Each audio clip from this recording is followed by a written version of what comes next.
Assalamualaikum warahmatullahi wabarakatuh. Yang kami hormati Ibu Anissa STMT selaku dosen pengampu mata kuliah Arsitektur Tradisional Indonesia. Sebelumnya kami ingin memperkenalkan diri. Saya Najul Hanifah. Saya Najwa Kamila. Saya Kalisa Dia. Kami ingin mempresentasikan rumah adat Tambi.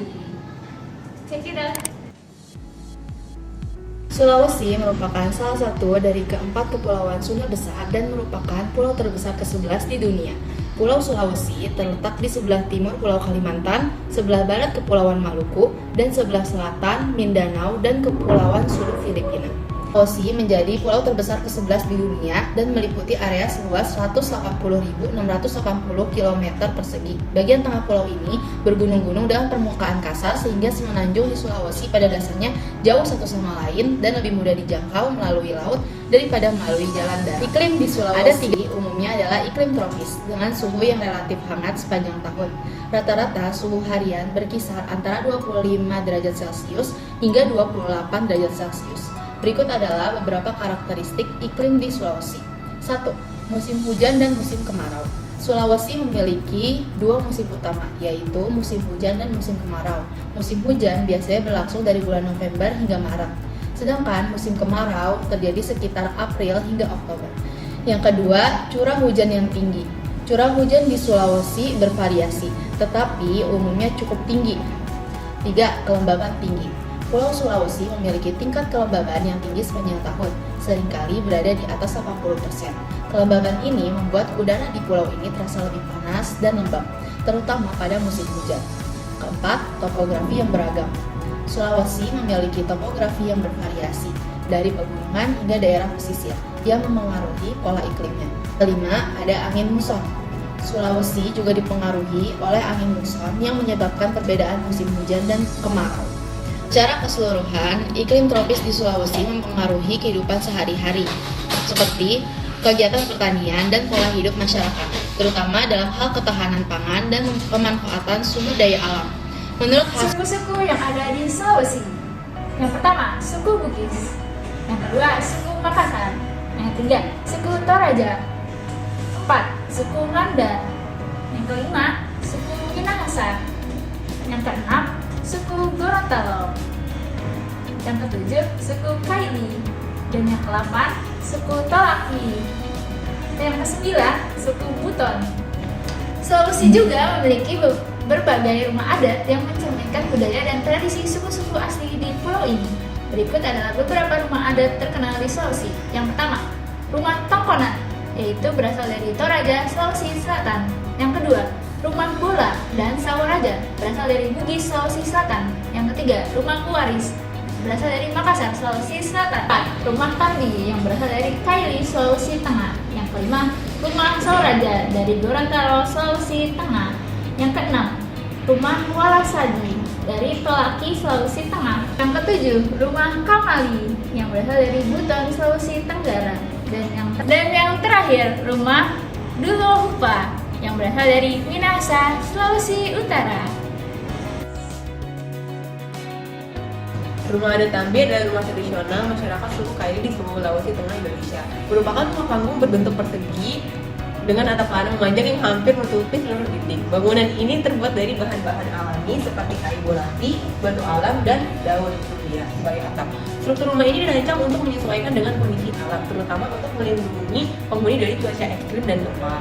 Selanjutnya ada ukuran ruang. Secara umum, rumah ini memiliki panjang sekitar 8-12 meter dan lebar 4-6 meter dengan tinggi panggung sekitar 1,5-2 meter dan panggung ini cukup untuk memberikan ruang di bawah rumah.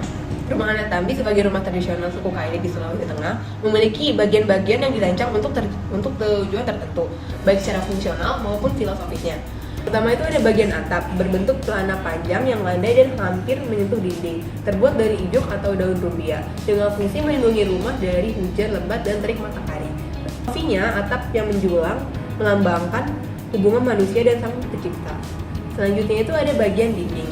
Dindingnya terbuat dari kayu atau bambu yang disusun vertikal dengan fungsi melindungi penghuni dari cuaca ekstrim dan serangan hewan liar. Artinya, dinding melambangkan perlindungan dan keamanan bagi keluarga. Selanjutnya itu ada lantai yang berupa pondasi panggung dengan konstruksi panggung ketinggian 1-2 meter, dan lantainya itu terbuat dari papan kayu atau bambu yang disusun rapat. Fungsinya untuk melindungi dari banjir, kelembapan tanah, dan hewan buas. Filosofi dari lantai ini untuk melambangkan perlindungan spiritual dan menjaga penghuni tetap terhubung dengan alam. Selanjutnya itu ada bagian kolong rumah atau yang disebut wangga, berada di bagian bawah rumah panggung dengan fungsi sebagai tempat penyimpan alat pertanian, hasil panen, dan kayu bakar. Dapat juga digunakan sebagai kandang ternak dan memiliki filosofi melambangkan efisiensi dan kesadaran akan keterbatasan sumber daya. Selanjutnya itu ada bagian serambi depan yang jika di Denang itu terletak pada area sini. Dengan serambi depan memiliki fungsi tempat menerima tamu atau bersantai. Kadang digunakan untuk aktivitas harian seperti menjemur pakaian atau hasil panen, dan memiliki filosofi mewakili keterbukaan dan keramahan masyarakat Kaili. Jadi itu ada ruang tengah yang disebut juga sebagai balena.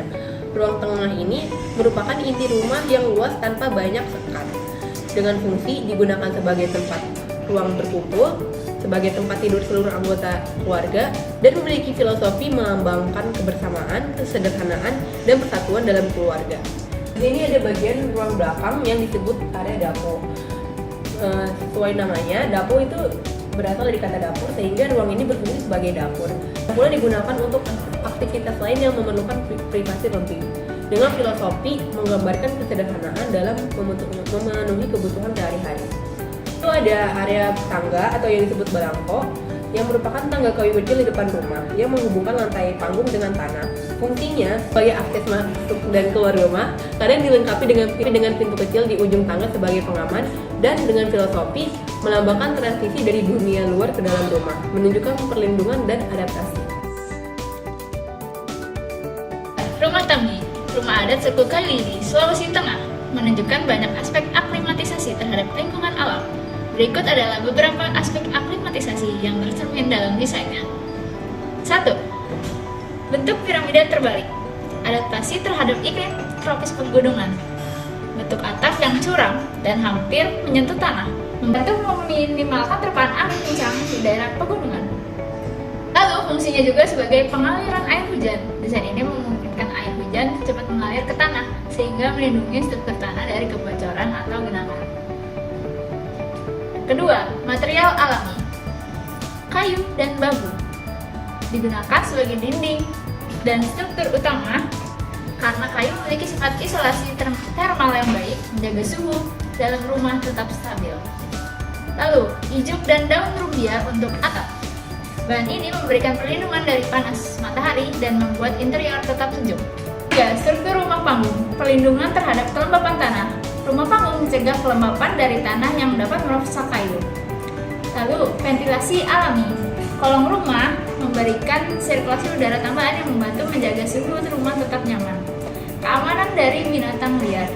Tinggi panggung melindungi penghuni dari serangan hewan liar yang umum di daerah pedalaman. 4. Ukuran dan ruang yang kompak. Pertama, efisiensi energi. Ukuran yang kecil dan kompak membantu menjaga suhu ruangan tetap hangat di malam hari dan sejuk di siang hari. Selanjutnya, penyesuaian dengan kebutuhan komunitas kecil. Rumah dirancang untuk memenuhi kebutuhan dasar keluarga tanpa banyak ruang yang terbuang. 5. Warna gelap pada dinding.